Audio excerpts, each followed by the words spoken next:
नमस्ते बच्चों, आज हम करेंगे एक्सरसाइज 8.1 का क्वेश्चन नंबर 3। देखिए क्या बोल रहा है क्वेश्चन में।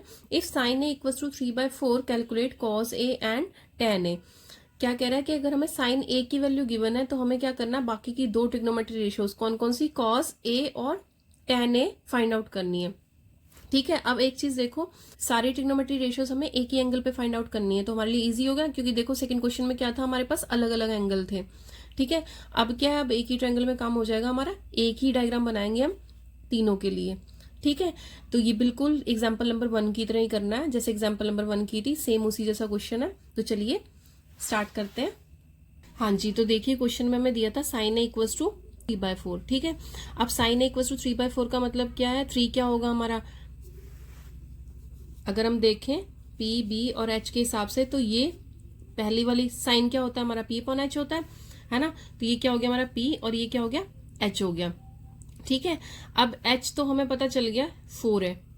ठीक है, अब ये देखो ए एंगल बोला है, तो इसका मतलब मैं इसको ए एंगल सपोज कर लूं अगर, ठीक है, फिर इसको बी ले लिया मैंने, राइट एंगल बी पे ले लिया और ये सी ले लिया। ठीक है, अगर ये ए एंगल हो गया तो इसके जस्ट अपोजिट वाला क्या होगा हमारे पास, ए के जस्ट अपोजिट वाला क्या होगा, परपेंडिकुलर होगा। उसकी रेशियो कितनी आएगी, 3 आएगी। क्योंकि ये रेशियो गिवन है तो इनके साथ एक कांस्टेंट सपोज कर लेंगे।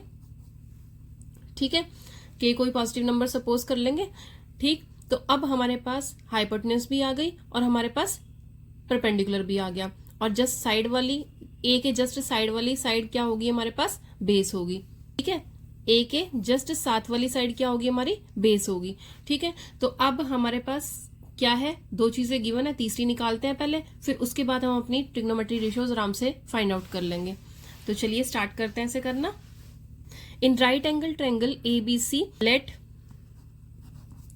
बी सी कितनी हो गई, B C equals to 3K and A C कितनी हो गई हमारी, and A C equals to 4K। ठीक है, where K is a positive number. ठीक है, के क्या है, कोई भी हमारा पॉजिटिव नंबर है। क्यों लिखना जरूरी है, क्योंकि ट्रायंगल की साइड कभी भी नेगेटिव नहीं हो सकती, तो के की वैल्यू हमेशा हमारी क्या होगी, पॉजिटिव होगी। अब हमारे पास दो साइड आ गई, तीसरी फाइंड आउट कर लेते हैं सबसे पहले। तो ए बी क्या होगी हमारी, by Pythagoras theorem, by Pythagoras theorem A B कितनी आ जाएगी हमारी, ए बी कितनी आ जाएगी हमारी, ए सी का स्क्वायर यानी कि हाइपोटेन्यूज का स्क्वायर, माइनस क्या आ जाएगा, बी सी का स्क्वायर यानी कि परपेंडिकुलर का स्क्वायर। ठीक है, तो अब यहां से देखो ए सी की वैल्यू पुट करते हैं और बी सी की वैल्यू पुट करते हैं। ए सी कितना हमारा 4K का स्क्वायर और बी सी कितना हमारा 3K का स्क्वायर। ठीक है, ठीक है, तो अब क्या वैल्यू आई हमारे पास, 16K square minus 9K square. ठीक है, 16 में से 9 गए तो हमारे पास क्या आ जाएगा, 7 आ जाएगा, 7K स्क्वायर।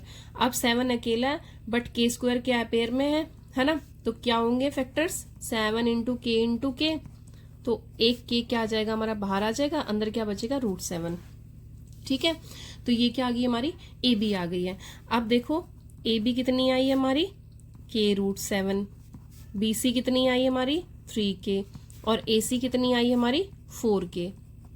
ठीक है, अब ए बी जो है हमारा वो क्या है, बेस है। ठीक है, बी सी क्या है हमारा परपेंडिकुलर है।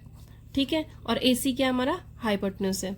ठीक है, क्यों लिख लिया हमने, क्योंकि इस बार हमें एक ही एंगल ए के लिए निकालनी है सारी ट्रिग्नोमेट्री रेशियोज। तो अब कौन कौन सी बोली है उसने, कॉस ए निकालने के लिए बोला है।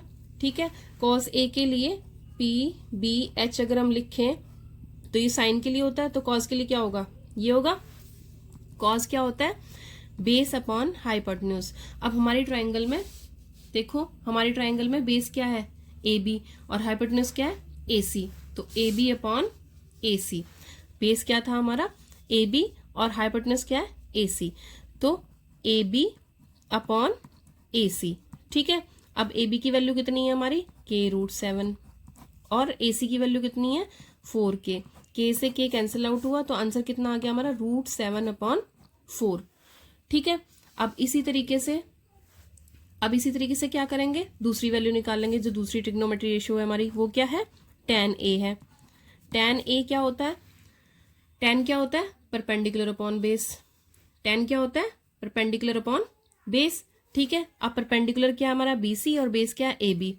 tan A क्या होगा परपेंडिकुलर अपॉन बेस, परपेंडिकुलर क्या है था हमारा, परपेंडिकुलर क्या है BC और बेस क्या हो गया हमारा AB। तो BC की वैल्यू 3K और AB की वैल्यू K√7, K से K कैंसिल आउट हो गया तो वैल्यू क्या आ गई हमारे पास 3/√7। ठीक है, ठीक है। अब क्लियर है यहाँ तक? यही पूछा था उसने क्वेश्चन में एक तो cos A की वैल्यू निकालने के लिए कही थी और दूसरी tan A की वैल्यू निकालने के लिए कही थी।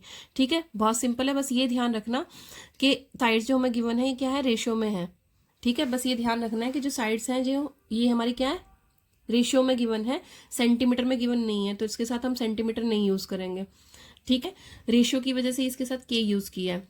ठीक है, अब हमारा क्वेश्चन नंबर 3 हो गया। इसमें यहाँ तक आपको कोई भी प्रॉब्लम आती है तो आप पूछ सकते हैं। ठीक है, बाकी बार बार इसकी प्रैक्टिस कीजिए तभी आपको ये ट्रिग्नोमेट्री रेशियोज लर्न हो पाएंगी। ठीक है, पहले 3 की बार बार प्रैक्टिस करते रहिए, बाकी तो अपने आप क्लियर हो जाएंगी। ठीक है, क्योंकि बाकी तो सब में हमें उसका रेसिप्रोकली लेना होता है। ठीक है, तो चलिए कीप प्रैक्टिसिंग, अभ्यास करते रहिए। मिलते हैं नेक्स्ट वीडियो में। आज के लिए इतना ही। ओके, जय हिंद बच्चों।